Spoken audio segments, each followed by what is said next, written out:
उसके बाद में आता है मेरे पास कोऑर्डिनेट बॉन्ड। तो कोऑर्डिनेट बॉन्ड हम ऊपर बना कर ही आए थे और मैंने बता भी दिया था कोऑर्डिनेट बॉन्ड कब बनता है, जब किसी का ऑक्टेट कंप्लीट हो और उसी 8 इलेक्ट्रॉन में से अगर उसके बाद लोन पेयर हो तो वो लोन पेयर क्या दे देगा, बाजू वाले को दे देगा अगर उसको 2 इलेक्ट्रॉन की नीड होती है तो उसको ही अपन कोऑर्डिनेट बॉन्ड बोल देते हैं। तो इसी बॉन्ड को अपन जितने भी कोऑर्डिनेट के स्ट्रक्चर है ना सारे के सारे हम यहाँ पर सीख लेंगे, जिससे अलग अलग जगह भटकना नहीं पड़े। जितने भी केमिस्ट्री के ना कोऑर्डिनेट बॉन्ड जहाँ पर भी बनते हैं सब मैं एक जगह बता देता हूँ, जिससे याद हो जाएगा कि कोऑर्डिनेट बॉन्ड इतने में बनता है, इसके अलावा कुछ भी है तो हमारा कोऑर्डिनेट नहीं बनेगा, कोवेलेंट ही बनेगा। ठीक है, तो मस्त एकदम तरीके से मस्त एकदम मजे में रहो और मस्त केमिस्ट्री का ये सीखते जाओ। तो कोऑर्डिनेट बॉन्ड क्या सबसे पहले स्ट्रॉन्ग बॉन्ड के कैटेगरी में आता है। ठीक है, तो आयनिक बॉन्ड सबसे स्ट्रॉन्ग होता है, फिर कोवेलेंट होता है, फिर उसके बाद में कोऑर्डिनेट बॉन्ड हो जाता है। ये तीनों बॉन्ड क्या होता है, स्ट्रॉन्ग हो जाते हैं। और वीक कौन सा होता है, हाइड्रोजन और वंडर वॉल, ये खाली 2 बॉन्ड वीक हो जाते हैं। तो ये तो अपन ने फर्स्ट पेज पे सीख के आए थे ना कि कौन कौन से स्ट्रॉन्ग होते हैं कौन कौन से वीक होते हैं। तो मेरे पास कोऑर्डिनेट बॉन्ड क्या स्ट्रॉन्ग बॉन्ड है, ये अपने को पहले पता होना चाहिए। ठीक है समझ गए। ठीक है, अगला क्या बोल रहा है कि special case of covalent bond. ये कोऑर्डिनेट बॉन्ड क्या कोवेलेंट बॉन्ड की केस है, क्यों? क्योंकि अपन भी देखो पीछे तक सीख के आ रहे थे कि कोऑर्डिनेट बॉन्ड का जो एरो था उसको अपन कोवेलेंट में कन्वर्ट कर सकते हैं। कैसे कन्वर्ट कर सकते हैं कि हेड के ऊपर नेगेटिव डाल देते और टेल के ऊपर पॉजिटिव डाल देते और कोऑर्डिनेट बॉन्ड को कोवेलेंट के अंदर कन्वर्ट कर देते। तो ये कोवेलेंट का ही केस है ना, तो ये क्या एक special type of covalent bond है। ठीक है, जहाँ पर हमारे पास लिविस एसिड और लिविस बेस का इंटरेक्शन होता है। अब ये नए टर्म आ गया लिविस एसिड और लिविस बेस, ये क्या एसिड और बेस।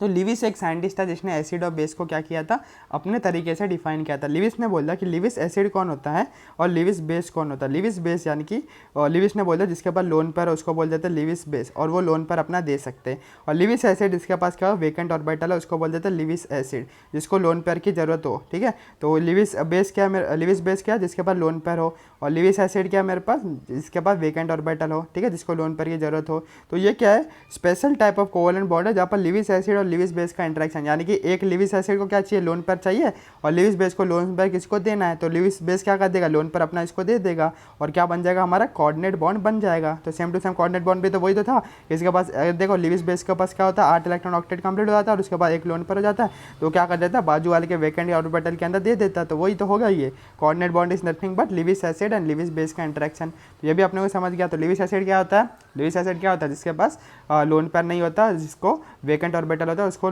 इलेक्ट्रॉन चाहिए रहता है। और लिविस बेस क्या होता है जिसके बाद लोन पेयर हो जाता है। तो एग्जाम में पूछ लेता है कि विच of the following is Lewis acid, तो कुछ नहीं करना है, ऐसा वाला कंपाउंड देखना जिसके पास लोन पेयर नहीं है। जिसके पास लोन पेयर नहीं है वो मेरे पास क्या हो जाएगा लिविस एसिड मेरे पास हो जाएगा। फॉर एग्जाम्पल मेरे पास क्या होगा CO2। ठीक है, CO2 अपने को एक एग्जाम्पल में दे दिया और मेरे को PCl5 दे दिया और मेरे को क्या दे दिया NH3 दे दिया।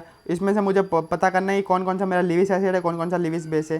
तो अपने को पता है CO2 के अंदर कार्बन के पास मेरे पास क्या हो जाता है 4 इलेक्ट्रॉन होता है। वैलेंस इलेक्ट्रॉन कितना है 4 है और एक ऑक्सीजन कितना इलेक्ट्रॉन शेयर करता है बताया बॉन्डिंग के अंदर 2, तो 2 ऑक्सीजन 4 करेगा तो ये 4 शेयर कर लेगा। तो कोई भी लोन पर बचा क्या, ये भी 4 चाहिए इसको भी 4 चाहिए। ठीक है, ऑक्टेट करने के लिए तो कोई भी ये दोनों बॉन्ड बना लेगा और कोई भी लोन पर बच गया क्या नहीं बच गया। तो CO2 के पास कोई भी लोन पर नहीं है, लोन पर नहीं है तो क्या हो जाएगा वो लिविस एसिड हो जाएगा। लोन पर होता तो क्या हो जाता वो लिविस बेस हो जाता है। अगला देख लो PCl5 के अंदर भी देख लो इसका 5 वैलेंस इलेक्ट्रॉन है और इसको भी एक एक इलेक्ट्रॉन चाहिए और 5 है तो इसको भी 5 इलेक्ट्रॉन 5 बार बनाना पड़ेगा। तो कोई भी एक इलेक्ट्रॉन मेरे पास नहीं बच रहा, तो ये भी मेरे पास क्या हो जाएगा लिविस क्या हो जाएगा एसिड मेरे पास हो जाएगा, क्योंकि कोई भी लोन पर लेगा नहीं। NH3 देख लो, नाइट्रोजन के पास कितना है 5 मेरे पास वैलेंस इलेक्ट्रॉन है, हाइड्रोजन के पास एक एक इलेक्ट्रॉन है। तो हाइड्रोजन को क्या चाहिए 3 बॉन्ड बना लेगा हाइड्रोजन और नाइट्रोजन भी 3 बॉन्ड बना लेगा। तो 3 बॉन्ड बना लेगा नाइट्रोजन, तो 5 इलेक्ट्रॉन था लेकिन 3 ही बॉन्ड बना रहा है तो 2 इलेक्ट्रॉन बच गया। 2 इलेक्ट्रॉन यानी कि एक लोन पर बच गया।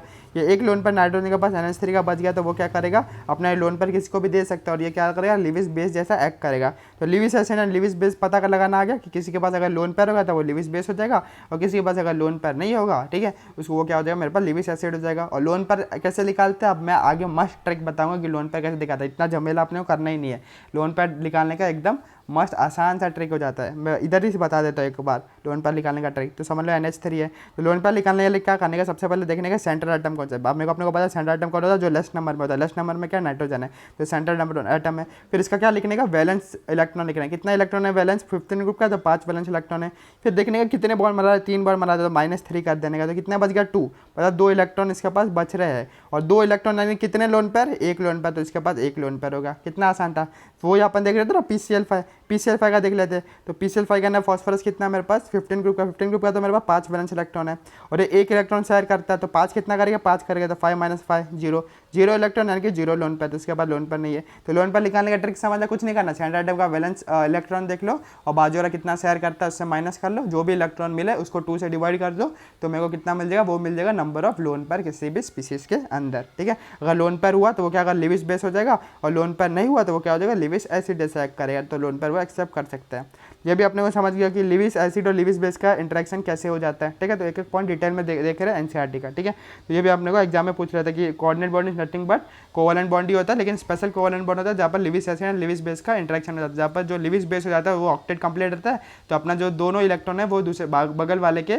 लिविस एसिड के वैकेंट ऑर्बिटल का ना दे देगा। ठीक है, और ये कब बनता है, when second period form coordinate bond. ध्यान से देखना, जब second period form coordinate bond then it is replace by covalent bond. ठीक है, जब भी सेकंड पीरियड वाले एलिमेंट जब भी कोऑर्डिनेट बॉन्ड बनाते हैं ना, सेकंड पीरियड वाले एलिमेंट, ठीक है, कोऑर्डिनेट बॉन्ड जब भी बनाते हैं तो कोऑर्डिनेट बॉन्ड का अगर मुझे रिप्लेस करना है तो मैं कोवलेंट से करूँगा, तो एरो के हेड के ऊपर मैं क्या दे दूंगा, नेगेटिव दे दूंगा, और टेल के ऊपर मैं क्या दे दूंगा, पॉजिटिव दे दूंगा। लेकिन जब कब, जब सेकंड पीरियड वाले कर रहे हैं। लेकिन जब थर्ड पीरियड वाले बना रहे रहते हैं कोऑर्डिनेट बॉन्ड, तो जो कोवलेंट बॉन्ड है उसको मैं कैसे कैसे मैं रिप्लेस करता हूँ, डबल कोवलेंट बॉन्ड से करना है। ठीक है, जब सेकंड पीरियड वाले कोऑर्डिनेट बना रहे हैं तो एक ही कोवलेंट बॉन्ड से रिप्लेस करने का, लेकिन जब थर्ड पीरियड वाले कोऑर्डिनेट बनाते हैं तो डबल कोवलेंट बॉन्ड से रिप्लेस करने का। यह है वेरी वेरी इंपॉर्टेंट पॉइंट। क्या है, वेरी वेरी इंपॉर्टेंट पॉइंट, कि जब सेकंड पीरियड वाले जब भी कोऑर्डिनेट बॉन्ड बनाते हैं तो एक ही सिंगल कोवलेंट बॉन्ड से रिप्लेस करो, अगर कोवलेंट बॉन्ड में कन्वर्ट करना है तो कोऑर्डिनेट बॉन्ड को। जब थर्ड पीरियड वाले कोऑर्डिनेट बॉन्ड बनाते हैं तो उसको डबल कोवलेंट बॉन्ड से रिप्लेस करो। ये सारी चीज़ हम अप्लाई करेंगे तो मस्त एकदम, खाली थ्योरी अभी पढ़ा, अभी तो भाई अप्लाई करेंगे ना तभी अपने को अच्छे से समझेगा। फिर भी अब मैंने बहुत हद तक, काफ़ी हद तक समझा दिया है। तो जितने भी एग्जाम्पल हो जाते हैं पूरे केमिस्ट्री के ना, कोऑर्डिनेट बॉन्ड जहाँ पर भी देखता है सब मैंने लिख दिए, और सबका मैं स्ट्रक्चर बनाकर बता दूँगा। इसके बाद आएगा ही नहीं, किसी नहीं है, आएगा ही नहीं। ठीक है, तो ध्यान से देख लेते हैं H3O+। ठीक है, तो H3O+ क्या होगा मेरे पास, अपने को पता है कि negative charge is stable on more, ठीक है, negative charge stable on more electronegative, तो वैसे positive charge is stable on less electronegative. Less electronegative कौन है, ऑक्सीजन ज़्यादा है, और हाइड्रोजन कम इलेक्ट्रोनेगेटिव, तो हाइड्रोजन के ऊपर एक प्लस आ जाएगा, एक H+ हो जाएगा, और मेरे पास एक पानी बन जाएगा। क्या बन जाएगा, एक H+ है और मेरे पास क्या हो जाएगा, पानी हो जाएगा। तो पहले मैं क्या कर लेता, पानी का स्ट्रक्चर बना लेता, तो पहले मैंने पानी का स्ट्रक्चर ये बना लिया है। अब इस पानी के अगर मैं स्ट्रक्चर में ध्यान से देखूँ, ध्यान से देखना पानी के स्ट्रक्चर को। ठीक है, तो जो ऑक्सीजन जो है उसके पास 6 वैलेंस इलेक्ट्रॉन होता है, 1 2, ठीक है, 3 4 5 और 6 वैलेंस इलेक्ट्रॉन होता है। और हाइड्रोजन के पास एक इलेक्ट्रॉन होता है, तो हाइड्रोजन एक बॉन्ड बना के अपना डुप्लेट कंप्लीट कर लेंगे, और ऑक्सीजन भी इनके साथ में 2 बॉन्ड बनने के बाद में अपना ऑक्टेट कंप्लीट कर लिया। लेकिन ये H+ बच गया। अब हाइड्रोजन के पास एक होता है लेकिन H+ के पास एक भी इलेक्ट्रॉन नहीं होगा। हाइड्रोजन के पास एक होता है लेकिन H+ यानी कि एक इलेक्ट्रॉन भी वो लूज कर लेगा, तो हाइड्रोजन इस H+ के पास वेकेंट ऑर्बिटल है। और जो ऑक्सीजन है ये ऑक्टेट भी कंप्लीट है इसका, और इसके पास लोन पेयर भी है एक। ठीक है, तो और इसके पास वेकेंट ऑर्बिटल है, तो ये लिविस बेस जैसे एक्ट करेगा और ये लिविस एसिड जैसे एक्ट करेगा। तो ये ऑक्सीजन अपना दोनों लोन पर किसको देगा, H+ को दे देगा, और यहाँ पर क्या बन जाएगा, एक कोऑर्डिनेट बॉन्ड बन जाएगा। अब इस कोऑर्डिनेट बॉन्ड को मुझे अगर रिप्लेस करना है तो मैं सिंगल से रिप्लेस कर दूंगा, और जो एरो के हेड के ऊपर मैं नेगेटिव डाल दूंगा, टेल के ऊपर पॉजिटिव डाल दूंगा। एक पॉजिटिव यहाँ पर पहले से ही था, तो ये प्लस माइनस क्या हो जाएगा, कट जाएगा, ये प्लस माइनस कट जाएगा। तो मेरे पास क्या बन जाएगा स्ट्रक्चर, ऑक्सीजन, फिर यहाँ पर हाइड्रोजन, यहाँ पर भी नीचे हाइड्रोजन, और यहाँ पर मेरे पास हाइड्रोजन, और खाली ऑक्सीजन के पास पॉजिटिव मेरे पास चार्ज आ जाएगा। तो ये समझ गया ये। और ये सेकंड पीरियड का था, सेकंड पीरियड को रिप्लेस किया, सेकंड पीरियड का एलिमेंट है ना ऑक्सीजन, इसलिए उसको खाली सिंगल कोवलेंट बॉन्ड से रिप्लेस किया। तो थर्ड पीरियड का कोई एलिमेंट होता ना ऑक्सीजन की जगह सल्फर हो जाता, तो उसको डबल बॉन्ड से अपन क्या कर लेते, रिप्लेस कर लेते कोऑर्डिनेट बॉन्ड को। तो फाइनल समझ गया, H3O+ था, तो मैंने बोल दिया कि positive charge stable on less electronegative, less electronegative H+, तो H+ के ऊपर दे दिया। अब हाइड्रोजन के पास एक ही इलेक्ट्रॉन है तो H+ के ऊपर एक भी इलेक्ट्रॉन नहीं होगा, यानी कि H+ जो है उसके पास वेकेंट ऑर्बिटल मेरे पास क्या प्रेजेंट है। ठीक है, और ऑक्सीजन जो है और हाइड्रोजन, ये वाला हाइड्रोजन क्या कर ले, डुप्लेट अपना कंप्लीट कर ले रहा हो, या इसके ये भी ऑक्टेट कंप्लीट कर ले रहा है। ऑक्टेट जो भी कंप्लीट करता है उसको लिविस बेस मान लेता है, और उसके बाद लोन पेयर भी ऑक्टेट कंप्लीट करने के बावजूद भी लोन पेयर है, तो ये क्या कर लेगा, अपना लोन पेयर इसको दे देगा, ऐसे लिविस बेस जैसे एक्ट करेगा, और लिविस एसिड जैसे एक्ट करेगा, और कोऑर्डिनेट बॉन्ड बन जाएगा। इस और सेकंड पीरियड वाला ऑक्सीजन है तो कोऑर्डिनेट बॉन्ड को कोवलेंट में कन्वर्ट करना है, तो खाली सिंगल कोवलेंट बॉन्ड में कन्वर्ट कर लेगा। ठीक है, और एरो के हेड के ऊपर नेगेटिव, और टेल के ऊपर मेरे पास क्या हो जाएगा, पॉजिटिव हो जाएगा, और ये नेगेटिव पॉजिटिव कट के मेरे पास नेग्लिजिबल हो जाएगा। ठीक है, नेग्लिजिबल मैंने लिख दिया है। अगला सवाल देख लेते हैं, वही सेम टू सेम हो जाएगा कि negative charge stable on more electronegative, positive charge stable on less electronegative. Less electronegative कौन है, H+ है।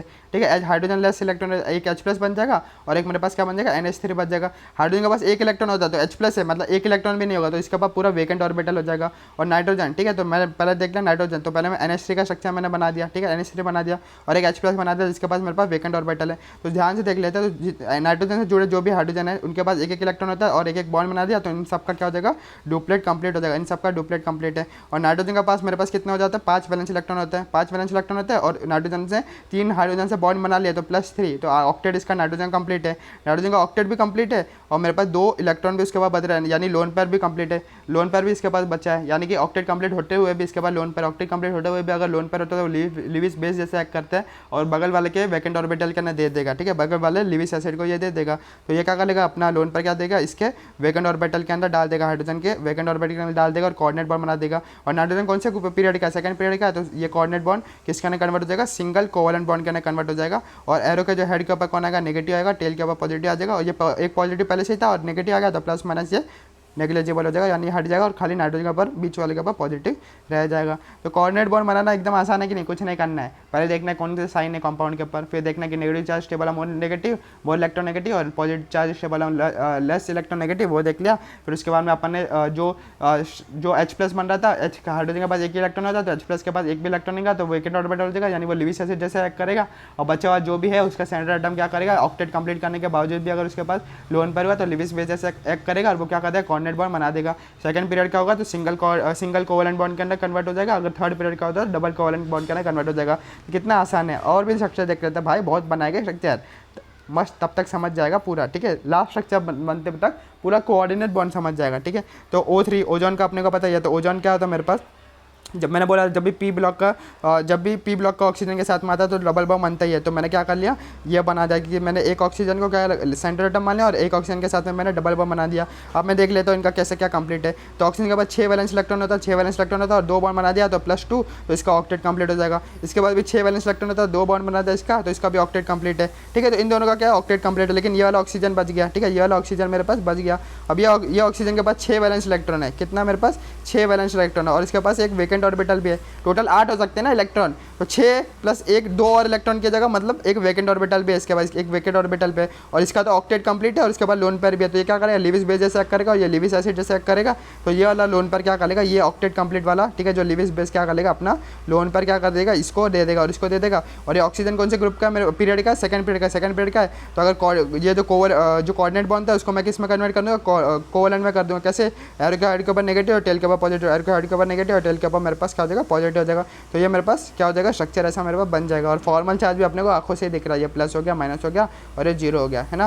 फिर अगला स्ट्रक्चर देख लेते हैं, CO का स्ट्रक्चर देख लेते हैं, किसका, CO का स्ट्रक्चर देख ले, कुछ नहीं करना अपने को, सबसे पहले देखना है, पहले कार्बन बना दिया मैंने, बाद में मैंने क्या बनाया, ऑक्सीजन बना दिया। अपने को पता है कार्बन का वैलेंस इलेक्ट्रॉन कितना होता है, 14 ग्रुप का होता है 4 हो जाता है, और ये 16 ग्रुप का होता है तो इसके पास 6 वैलेंस इलेक्ट्रॉन मेरे पास हो जाता है। ऑक्सीजन के बाद 6 वैलेंस इलेक्ट्रॉन, अपने को पता है कोई भी ऑक्टेट करना चाहेगा तो ऑक्टेट करना चाहेगा, 6 तो है तो ऑक्टेट करने के लिए 2 और बॉन्ड बनाना चाहेगा, तो ये क्या करेगा, 2 और बॉन्ड बना लेगा, तो इसका ऑक्टेट कंप्लीट होगा। अब इसका ऑक्टेट कंप्लीट हो गया और इसके बाद लोन पेयर भी है, ऑक्टेट कंप्लीट को होने के बावजूद भी इसके बाद लोन पेयर है, तो क्या करेगा ये, और इसको क्या चाहिए, वैकेंट ऑर्बिटल इसके पास, देखो क्योंकि कार्बन यहाँ पर क्या करेगा, 1 2 3 4 5 6 इलेक्ट्रॉन इसके पास, इसको और 2 इलेक्ट्रॉन चाहिए कार्बन को, और इसके बाद लोन पेयर ऑक्टेट कंप्लीट करना होने के बावजूद भी, तो ये क्या करेगा, कोऑर्डिनेट बॉन्ड ऐसे बना देगा। तो वही कर रहा है, देख लो, पहले ऑक्सीजन ने क्या किया, 2 बॉन्ड बनाकर अपना ऑक्टेट कंप्लीट कर लिया, और फिर अगर जब ऑक्सीजन ने 2 बॉन्ड बना दिया तो कार्बन के पास कितना, 1 2 3 4 5 6 इलेक्ट्रॉन हो गया कार्बन के पास ऐसा।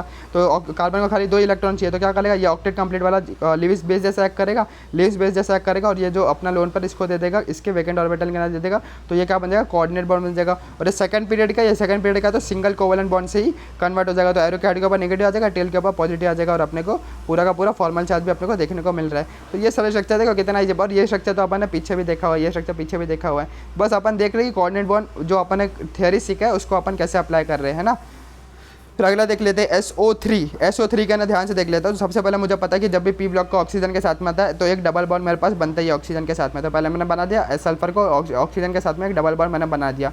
अब ऑक्सीजन का वैलेंस इलेक्ट्रॉन कितना होता है, 16 ग्रुप का होता है, 6 वैलेंस इलेक्ट्रॉन है और 2 बॉन्ड बना दिया, तो जिसका ऑक्टेट कंप्लीट ऑक्सीजन का, ठीक है, ऑक्सीजन का तो ऑक्टेट कंप्लीट हो गया। फिर सल्फर का देख लेते हैं, सल्फर का मेरे पास कौन सा 16 ग्रुप का है, 6 वैलेंस इलेक्ट्रॉन है और जिसमें 2 बॉन्ड बना दिया, तो सल्फर का भी मेरे पास क्या ऑक्टेट कंप्लीट है। अब मेरे को पता है सल्फर का ऑक्टेट कंप्लीट है और उसके पास कितना 2 लोन पेयर भी है, सल्फर का ऑक्टेट कंप्लीट है, 2 लोन पेयर भी है, तो ऑक्टेट कंप्लीट होते हुए भी लोन पेयर है, तो ये क्या हो जाएगा, लिविस बेस हो जाएगा। और बाजू वाले मेरे पास क्या 2 ऑक्सीजन के पास 6 ही वैलेंस इलेक्ट्रॉन है, कितना 6 ही है, यानी इनको 2 की जरूरत है, और इसके पास 2 लोन पेयर है, तो क्या करेगा, एक लोन पेयर इसको दे देगा ऐसे कोऑर्डिनेट बॉन्ड और एक लोन पेयर इसको दे देगा ऐसे कोऑर्डिनेट बॉन्ड। और अपने को पता है ये थर्ड पीरियड का, सल्फर कौन से पीरियड का, थर्ड पीरियड का जब भी कोऑर्डिनेट बॉन्ड को अपने को कन्वर्ट करना रहता है कोवलेंट के अंदर, तो डबल बॉन्ड से किसका रिप्लेस करता है, किससे, डबल बॉन्ड से। इसलिए मैंने ये जो बॉन्ड था इसको मैंने यहाँ पर डबल बॉन्ड से रिप्लेस कर दिया। ये जो कोऑर्डिनेट बॉन्ड था इसको मैंने यहाँ पर डबल बॉन्ड से रिप्लेस कर दिया। तो मेरे पास स्ट्रक्चर कैसे हो जाएगा, SO3 का ऐसा हो जाएगा। तो ये क्या हो जाएगा, मस्त था, ये भी आसान ही था ना। ये पहले क्या कर दिया, P या D ब्लॉक का होता तो ऑक्सीजन के साथ में डबल बॉन्ड बन जाता है। ये भी ऑक्टेट कंप्लीट और ये भी ऑक्टेट कंप्लीट है। उसके बाद दो मेरे पास लोन पेयर भी है, दो लोन पेयर है और इनको भी एक एक लोन पेयर चाहिए।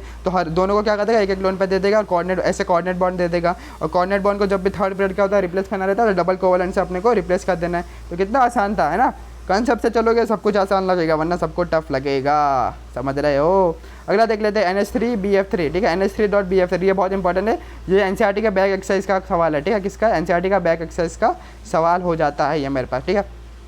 तो कुछ नहीं करना है, NH3 और BF3, तो मैं दोनों का अलग अलग स्ट्रक्चर बना देता हूँ। BF3 का स्ट्रक्चर बना दिया मैंने और NH3 का मैंने क्या कर दिया, स्ट्रक्चर बना दिया। अब अपने को पता है नाइट्रोजन जो 15 ग्रुप का तो 5 वैलेंस इलेक्ट्रॉन है नाइट्रोजन के पास। कितने, 5 वैलेंस इलेक्ट्रॉन है, 5 वैलेंस इलेक्ट्रॉन है। और लेकिन इसने कितने का, 5 वैलेंस इलेक्ट्रॉन है तो ये 3 बार बनाएगा ऑक्टेट करने के लिए, ऑक्टेट कंप्लीट करने के लिए। तो नाइट्रोजन ने 3 बार बना दिया और इसका ऑक्टेट कंप्लीट हो गया, ठीक है। यानी कि NH3 मेरे पास क्या हो जाएगा, स्टेबल हो जाएगा, ऑक्टेट कंप्लीट। और उसके पास एक लोन पेयर भी बच जा रहा है, किसके पास, नाइट्रोजन के पास, ठीक है। नाइट्रोजन के पास मेरे पास क्या बचा, एक लोन पेयर भी बच रहा है। नाइट्रोजन 15 ग्रुप का है, 5 वैलेंस इलेक्ट्रॉन है तो इसको ऑक्टेट कंप्लीट करना है, 3 बार और बनाएगा। तो 3 बार बना दिया हाइड्रोजन के साथ में, तो सारे हाइड्रोजन का डुप्लेट भी कंप्लीट है। और नाइट्रोजन का मेरे पास क्या हो जाएगा, ऑक्टेट भी कंप्लीट है। कैसे, 1 2 3 4 5 6 7 8 8 इलेक्ट्रॉन इसके पास बच रहा है। और एक मेरे पास क्या बन रहा है, नॉन बॉन्डिंग इलेक्ट्रॉन, यानी कि मेरे पास लोन पर भी बच रहा है। और जब भी अपने को पता है लिविस बेस, जब भी ऑक्टेट जिसका ऑक्टेट कंप्लीट होता है उसके बाद लोन पर भी होता है तो क्या करता है, कोऑर्डिनेट बॉन्ड बना सकता है। तो BF3 देख लेते हैं, BF3 करना ध्यान से देख लेता हूँ। फ्लोरीन कौन से ग्रुप का होता है, 70 ग्रुप का, 70 ग्रुप का होता है 7 वैलेंस इलेक्ट्रॉन, यानी एक ही इलेक्ट्रॉन चाहिए रहेगा इसको। इसलिए हर एक फ्लोरीन क्या करेगा, एक एक बॉन्ड बोरॉन के साथ में बना लेगा। और बोरॉन कौन से ग्रुप का हो जाता है, मेरे पास 13 ग्रुप का हो जाता है। 13 ग्रुप का यानी कि इसके बाद 3 वैलेंस इलेक्ट्रॉन है, 3 वैलेंस इलेक्ट्रॉन है, इसने 3 बॉन्ड बना लिया, 3 बॉन्ड बना लिया तो क्या हो जाएगा मेरे पास 6 इलेक्ट्रॉन। तो बोरॉन के बाद 6 इलेक्ट्रॉन है, 2 इलेक्ट्रॉन और चाहिए तो 2 इलेक्ट्रॉन क्या से लेगा, नाइट्रोजन इसको 2 इलेक्ट्रॉन और दे देगा, जिससे बोरॉन का भी ऑक्टेट कंप्लीट हो जाएगा। तो समझ रहे हो कि नहीं। तो ये कोऑर्डिनेट बॉन्ड ऐसे बन जाएगा, कोऑर्डिनेट बॉन्ड बन गया। और ये कौन सा, नाइट्रोजन सेकंड पीरियड का, इसलिए मेरे पास क्या हो जाएगा, सिंगल कोवेलेंट बॉन्ड से ही और रिप्लेस हो जाएगा। और एरो के हेड के ऊपर नेगेटिव और टेल के ऊपर पॉजिटिव। तो ये वाला भी अच्छा सवाल था कि नहीं, हाँ या ना, बोलो ना, ठीक है। तो कंसेप्ट से ही चल रहे हैं बेटा, ये बेटा, ठीक है। तो NO2 का स्ट्रक्चर देख लो, NO2 अपने को पता है जब भी P ब्लॉक का आता है ऑक्सीजन के साथ में एक डबल बॉन्ड बनता ही है। तो नाइट्रोजन का P ब्लॉक का है, ऑक्सीजन के साथ में मैंने डबल बॉन्ड बना दिया। अब मैं देखता हूँ किसका क्या स्टेबिलिटी हो जाता है, ठीक है। तो मेरे पास ऑक्सीजन के बाद 6 वैलेंस इलेक्ट्रॉन होता है तो 2 बॉन्ड और बनाना पड़ेगा, तो 2 बॉन्ड इसने बना दिया जिससे इसका ऑक्टेट कंप्लीट हो गया, ठीक है। फिर नाइट्रोजन के पास मेरे पास कितना होता है, 5 वैलेंस इलेक्ट्रॉन होता है, 5 वैलेंस इलेक्ट्रॉन होता है। और इसने क्या कर दिया, इसने 2 बॉन्ड बना दिया, 2 बॉन्ड बना दिया तो उसके बाद 7 इलेक्ट्रॉन है। नाइट्रोजन के पास कितना, 7 इलेक्ट्रॉन। और मैंने बोल दिया था या तो 8 इलेक्ट्रॉन हो, लेकिन जो नाइट्रोजन का ना 7 इलेक्ट्रॉन हो, तब भी मेरे पास क्या करेगा, वो कोऑर्डिनेट बॉन्ड बना देता है। मैं पीछे ये बोल के आ गया, नाइट्रोजन के पास 7 इलेक्ट्रॉन होता है, नाइट्रोजन को छूट दी गई है कि उसके पास 7 इलेक्ट्रॉन हो, तब भी वो क्या कर रहा है, स्टेबल माना जाता है, ऑक्टेट जैसा ही माना जाता है और वो कोऑर्डिनेट बॉन्ड बना सकता है। अब देख लो, अब इसके बाजू में क्या ऑक्सीजन है, ऑक्सीजन के पास 6 वैलेंस इलेक्ट्रॉन है, इसको 2 और चाहिए, 2 और चाहिए। तो नाइट्रोजन क्या कर लेगा, 7 इलेक्ट्रॉन कंप्लीट है इसका, यानी ऑक्टेट जैसे ही माना जाएगा। तो अपना ये एक लोन पर क्या दे देगा, इसको ऐसे कोऑर्डिनेट बॉन्ड दे देगा। और ये सेकंड पीरियड का होता है तो इसको कैसे रिप्लेस करते हैं, सिंगल से करते हैं। और हेड के ऊपर नेगेटिव और टेल के ऊपर पॉजिटिव। ये NO2 का स्ट्रक्चर भी अपन ने देख लिया है, ठीक है। फिर अपना लास्ट स्ट्रक्चर बच जाता है जिसको बोल देते हैं अपन, लास्ट नहीं और भी रह गए 2-3, ठीक है। तो CN- अपने को पता है नेगेटिव चार्ज स्टेबल है, मोर इलेक्ट्रोनेगेटिव कौन है, मेरे पास नाइट्रोजन है। तो मैंने C बना दिया और नाइट्रोजन बना दिया और इसके ऊपर नेगेटिव बना दिया। नाइट्रोजन के पास कितने 15 ग्रुप का तो 5 वैलेंस इलेक्ट्रॉन है, लेकिन एक नेगेटिव आएगा तो 6 वैलेंस इलेक्ट्रॉन हो गए। किसके पास, नाइट्रोजन के पास कितने इलेक्ट्रॉन हो गए, 6 वैलेंस इलेक्ट्रॉन हो गए। तो 1 2 3 4 5 6 वैलेंस इलेक्ट्रॉन है। अब 6 वैलेंस इलेक्ट्रॉन है, इसको कितने और चाहिए, 2 और इलेक्ट्रॉन चाहिए ऑक्टेट के लिए, तो 2 और इलेक्ट्रॉन चाहिए। इसलिए नाइट्रोजन क्या करेगा, इसके साथ में 2 बॉन्ड बना देगा, ठीक है। अब मेरे पास कार्बन के पास मेरे पास कितने 4 वैलेंस इलेक्ट्रॉन होते हैं, 1 2 3 4 वैलेंस इलेक्ट्रॉन होते हैं। लेकिन कार्बन ने 2 और बॉन्ड बना दिया, यानी कि इसके बाद कार्बन के पास 6 इलेक्ट्रॉन टोटल हो गए। कार्बन का ऑक्टेट कंप्लीट करना तो क्या करेगा, और इसका ऑक्टेट कंप्लीट है तो ये क्या करेगा, अपना लोन पर इसको दे देगा, जिससे कार्बन का भी ऑक्टेट कंप्लीट हो जाए। तो ये मेरे पास स्ट्रक्चर बन जाता है, ठीक है। तो ये मेरे पास क्या हो जाएगा, स्ट्रक्चर बन जाएगा। तो वापस मैं बता रहा हूँ कि वापस मैं बनाकर बता रहा हूँ कैसे क्या किया था अपन ने। पहले लिखा था अपन ने नाइट्रोजन नेगेटिव चार्ज स्टेबल है, मोर इलेक्ट्रोनेगेटिव। नाइट्रोजन के बाद मैंने नेगेटिव डाल दिया। अब अपने को पता है कि नाइट्रोजन का मेरे पास 15 वैलेंस इलेक्ट्रॉन 5 हो जाता है, ठीक है। 15 ग्रुप का है तो एक नेगेटिव आ गया तो 6 वैलेंस इलेक्ट्रॉन हो गया। 6 वैलेंस इलेक्ट्रॉन किसके पास हो गया, नाइट्रोजन के साथ में हो गए। नाइट्रोजन के बाद 6 वैलेंस इलेक्ट्रॉन हो गया, इसको 2 और इलेक्ट्रॉन चाहिए ऑक्टेट कंप्लीट करने के लिए, इसलिए 2 बॉन्ड बना देगा कार्बन के साथ में, जिसका ये इसका ऑक्टेट कंप्लीट हो गया। अब कार्बन के पास मेरे पास 14 ग्रुप का होता है, 4 वैलेंस इलेक्ट्रॉन होता है, 1 2 3 4, लेकिन इसने 2 बॉन्ड बना दिया तो 2 इलेक्ट्रॉन और मिल गए, यानी कार्बन के पास यहाँ पर 6 वैलेंस इलेक्ट्रॉन इलेक्ट्रॉन है। अब कार्बन का और 2 इलेक्ट्रॉन चाहिए रहेगा किसका ऑक्टेट कंप्लीट करने के लिए। तो अपने को पता है कि नाइट्रोजन का मेरे पास ऑक्टेट कंप्लीट और उसके बाद लोन पेयर भी है, तो ये ल्यूइस बेस जैसे एक्ट करेगा नाइट्रोजन, तो अपना ये लोन पेयर क्या कर देगा, इसको दे देगा और इसके वैकेंट ऑर्बिटल का डाल देगा और कोऑर्डिनेट बॉन्ड बना देगा। तो वही है, इसका लोन पेयर अपना इसको दे दिया, कोऑर्डिनेट बॉन्ड मैंने बना दिया और इस कोऑर्डिनेट बॉन्ड को अपने रिप्लेस करना है। तो एरो के हेड के ऊपर नेगेटिव और टेल के ऊपर पॉजिटिव, और ये हमारा हो जाएगा। तो फिर मेरे पास आता है वैलेंस बॉन्ड थ्योरी, अपन देख लेते हैं। ठीक है, वैलेंस बॉन्ड थ्योरी। ठीक है, तो इसके नाम में ही कुछ पता चल रहा रहेगा कि कुछ ना कुछ वैलेंस सेल से ही रिलेटेड रहेगा कि बॉन्ड थ्योरी। ठीक है, तो ये बोलता क्या है कि वैलेंस सेल के ना जितने भी अनपेयर्ड इलेक्ट्रॉन रहेंगे उतने ही बॉन्ड बनेंगे। फॉर एग्जांपल वैलेंस सेल के ना 3 अनपेयर्ड या फिर 4 अनपेयर्ड इलेक्ट्रॉन है तो वो वाला एलिमेंट 4 ही बॉन्ड बनाएगा। ठीक है, अगर 3 अनपेयर्ड इलेक्ट्रॉन है वैलेंस सेल के अंदर 3 ही बॉन्ड बनाएगा, 2 है तो 2 ही बॉन्ड बनाएगा, 1 है अनपेयर्ड इलेक्ट्रॉन वैलेंस सेल के अंदर तो 1 ही बॉन्ड बनाएगा। तो नाम से ही अपने को कुछ पता चलता है, तो अपन इसको डिटेल में पढ़ लेते हैं। ठीक है, कोई भी किसी का भी नाम से बोलते हैं ना नाम में क्या रखा है, लेकिन नाम में ही बहुत कुछ रखा है ना। कि वैलेंस बॉन्ड थ्योरी यानी कि वैलेंस सेल के अंदर जितने भी इलेक्ट्रॉन रहेंगे अनपेयर्ड वाले, ठीक है, सिंगल सिंगल, उतने ही बॉन्ड वो एलिमेंट बनाता है। तो वैलेंस सेल वो वैलेंस बॉन्ड थ्योरी जो है वो किसने दिया था, ठीक है, हिटलर और लंदन ने दिया था। किसने दिया था, हिटलर और लंदन ने दिया था। ठीक है, और एक्सटेंड किसने किया वैलेंस बॉन्ड थ्योरी को, पॉलिंग और स्लेटर ने क्या किया था, वैलेंस बॉन्ड थ्योरी को क्या किया था, एक्सटेंड किया था। और दिया किसने वो भी समझ गया और एक्सटेंड कितने किया वो भी अपने को समझ गया। तो ये कहता क्या वैलेंस बॉन्ड थ्योरी कि half filled atomic orbital with opposite spin, ठीक है, partially overlap to form a covalent bond by VBT, valence bond theory. तो वैलेंस बॉन्ड थ्योरी बोलता है कि हाफ फील्ड होना चाहिए। ठीक है, हाफ फील्ड यानी कि सिंगल सिंगल अनपेयर्ड इलेक्ट्रॉन होना चाहिए with opposite spin partially overlap to form a covalent bond. ठीक है, तो अपोजिट स्पिन वाले क्या करते हैं, पार्शियली क्या करते हैं, ओवरलैप कर लेंगे और हमारे पास क्या बन जाता है, कोवलेंट बॉन्ड बन जाता है। यही बोलता है मेरे पास वैलेंस बॉन्ड थ्योरी। तो पोस्टुलेट देख लेते हैं कि वैलेंस बॉन्ड थ्योरी के कौन कौन से पोस्टुलेट हो जाते हैं। पोस्टुलेट यानी कि क्या क्या हम मान लेते हैं, मान लेना जिसको बोल देते हैं पोस्टुलेट। ठीक है, वैलेंस बॉन्ड थ्योरी क्या मानती है कि इफेक्टिव ओवरलैप यानी कि जो बॉन्ड बनेगा उसके अंदर एकदम इफेक्टिव ओवरलैप कब होगा। ठीक है, कोवलेंट बॉन्ड है, ठीक है, तो कोवलेंट बॉन्ड का ना इफेक्टिव ओवरलैप कब होगा, जब, ठीक है, जितना ज़्यादा इफेक्टिव ओवरलैप है directly proportional to bond energy and inversely proportional to bond length. ठीक है, जितना ज़्यादा इफेक्टिव ओवरलैप होगा, ठीक है, उतना ज़्यादा क्या रहेगा, वो तोड़ नहीं सकेगा, हम उनके रिश्ते को तोड़ नहीं पाएंगे, तो उसकी बॉन्ड एनर्जी, बॉन्ड को तोड़ने की एनर्जी मेरे क्या हो जाएगी, बढ़ जाएगी। और हमें पता है कि bond energy is inversely proportional to bond length, तो बॉन्ड लेंथ क्या हो जाएगा, उसका घट जाएगा, क्योंकि जितना ज़्यादा देखो इफेक्टिव ओवरलैप, देखो इफेक्टिव ओवरलैप अंदर हो गया। ठीक है, कोई 2 लोग एकदम खतरनाक तरीके से क्या हो अंदर ही इमोशनली कनेक्टेड है तो उनके रिश्ते को तोड़ना बहुत मुश्किल हो जाएगा। और अंदर बहुत है, अंदर बहुत घुस गया तो उनका लेंथ, देखो लेंथ क्या होगा, कम हो गया। और अगर कोई लोग क्या खतरनाक तरीके से कनेक्टेड नहीं है तो उनको आसानी, जब उनका बॉन्ड एनर्जी कम हो जाएगा, बॉन्ड एनर्जी कम हो जाएगा, लेकिन उनका बॉन्ड लेंथ देखो ज़्यादा हो जाएगा। तो वो ये कि इफेक्टिव ओवरलैप है directly proportional to bond energy and inversely proportional to bond length. तो पहला पोस्टुलेट समझ गया कि जब भी कोई कोवलेंट बॉन्ड बनेगा उसमें इफेक्टिव ओवरलैप कैसा रहेगा। ठीक है, ओवरलैप अच्छा किसको बोलेंगे, जब उसका बॉन्ड एनर्जी ज़्यादा रहेगा और बॉन्ड लेंथ उसका क्या रहेगा, कम रहेगा, तभी माने कि ये दोनों घनिष्ठ रिलेशनशिप में है। ठीक है, तो ये आपने समझ गया पहला वाला पॉइंट। दूसरा क्या है कि maximum extent of overlap is 50%, after that inter nuclear repulsion start. तो हमें भी पता है कि रिलेशनशिप के अंदर अपने को क्या देना पड़ता है, थोड़ा सा स्पेस देना पड़ता है। अगर ज़्यादा ही एक दूसरे के अंदर घुस जाओगे, ठीक है,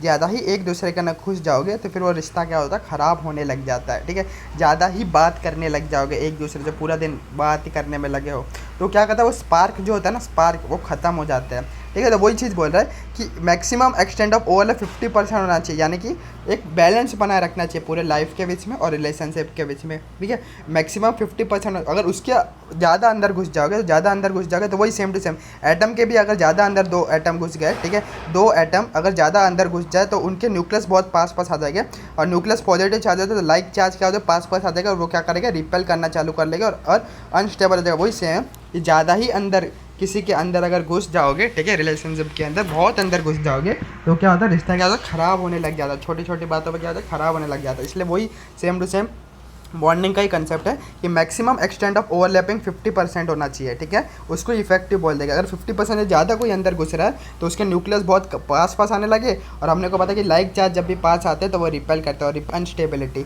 तो ये न्यूक्लियर रिपल्सन स्टार्ट हो जाता है। तो पहला समझ गया, पहला वाला पॉइंट क्या, इफेक्टिव ओवरलैप, कि अच्छा ओवरलैप कब माना जाएगा, अच्छा बॉन्डिंग कब माना जाएगा, जब उनका बॉन्ड एकदम बहुत क्लोज है और बॉन्ड लेंथ क्या हो जाएगा, बहुत कम है। ठीक है, दूरियाँ कम है, ठीक है, दूरियाँ उनके अंदर कम है और बॉन्ड स्ट्रेंथ बहुत अच्छा है। ठीक है, और दूसरा क्या हो जाएगा, इफेक्टिव ओवरलैप कितना होना चाहिए, मैक्सिमम 50% होना चाहिए, यानी कि ज़्यादा अंदर नहीं घुसना चाहिए रिलेशनशिप के अंदर, ठीक है। बैलेंस बनाए रखना चाहिए पर्सनल लाइफ के अंदर और प्रोफेशनल लाइफ के अंदर, ठीक है, तब वो अच्छा माना जाता है, तब वो लॉन्ग टर्म अच्छा रहता है। तो दूसरा वाला पॉइंट भी आपने को समझ गया। थर्ड क्या बोल रहा है अपने को कि जो वैलेंस बॉन्ड थ्योरी जो था, ठीक है, पॉलिंग, स्लेटर और ये जो भी लंदन, ये लोग ने क्या किया था, ये लोग ने इलेक्ट्रॉन को क्या मान लिया था, वेव जैसा मान लिया था, ठीक है। ये लोग ने क्या कर लिया था, इलेक्ट्रॉन को एक वेव मान लिया था। आपने को पता है इलेक्ट्रॉन वेव हो जाता है। तो बॉन्ड कैसे बनेगा, तो bond is form by the positive overlap या फिर कंस्ट्रक्टिव इंटरफेरेंस। तो इन लोग ने इलेक्ट्रॉन को वेव मान लिया। अब वेव के अंदर अपने को क्या पता है कि इंटरफेरेंस शो करता है वेव, अपन फिजिक्स करना ही पड़ता है, इंटरफेरेंस यानी कि ओवरलैपिंग।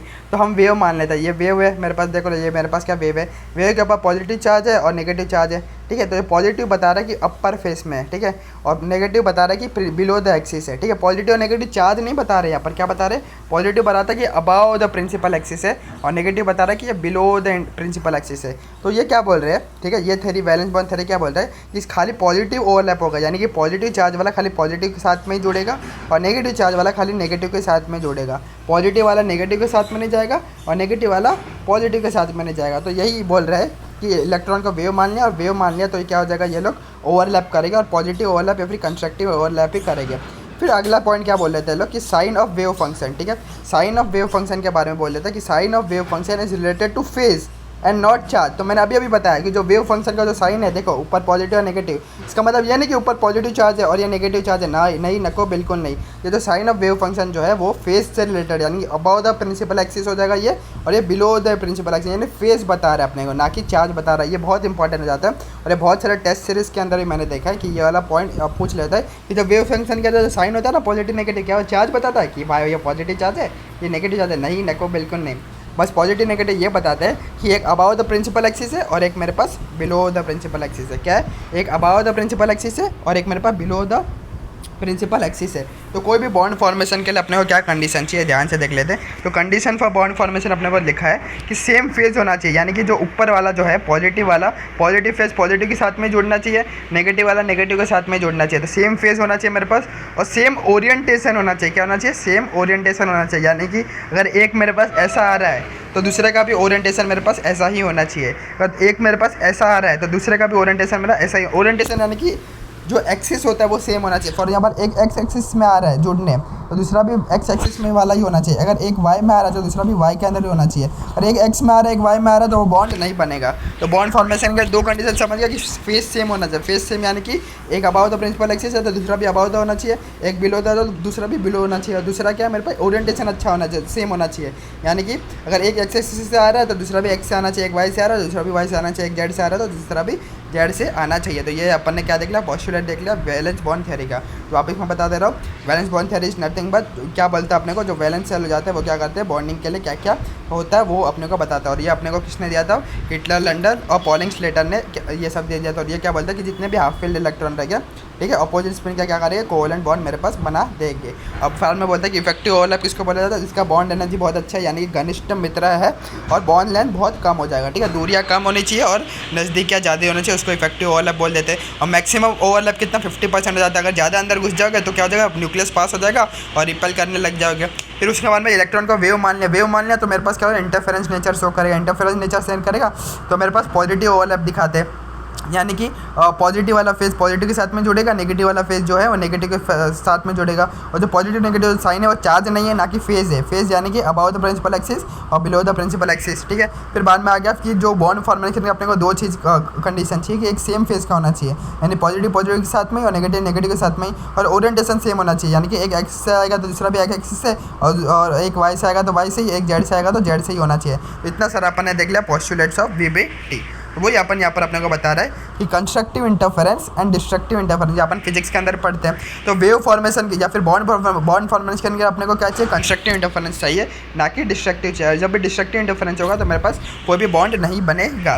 तो समझ लो ये मेरे पास एक एटम है, एक एटम का मेरे पास ये वाला इलेक्ट्रॉन है, अनपेयर्ड इलेक्ट्रॉन है। मैंने बोला ना खाली अनपेयर्ड इलेक्ट्रॉन ही क्या करेंगे, अपोजिट स्पिन वाला बॉन्ड बनाएंगे। तो एक एटम का एक अनपेड इलेक्ट्रॉन ये है और ये दूसरा एटम का ये अनपेड इलेक्ट्रॉन है। तो इलेक्ट्रॉन का मैंने क्या बनाया था, वेव के फॉर्म में उसको शो करता है, क्योंकि इलेक्ट्रॉन एक वेव होता है। डी ब्रोई ने बता दिया था, है ना, डी ब्रोई ने बता था, डी ब्रोई बोल दो या फिर डी ब्रोगली बोल दो। और ये दूसरे एटम का मेरे पास इलेक्ट्रॉन है, ठीक है। तो ये हो गया। अब इन दोनों ने मैंने बोल दिया कि कंस्ट्रक्टिव है, कंस्ट्रक्टिव यानी कि पॉजिटिव वाला पॉजिटिव के साथ में जुड़ेगा और नेगेटिव वाला नेगेटिव के साथ में जुड़ेगा। जब पॉजिटिव के साथ में जुड़ेगा तो उसका एम्पलीट्यूड क्या हो जाएगा, बढ़ जाएगा, यानी एम्पलीट्यूड यानी कि हाइट उसका क्या हो जाएगा, बढ़ जाएगा।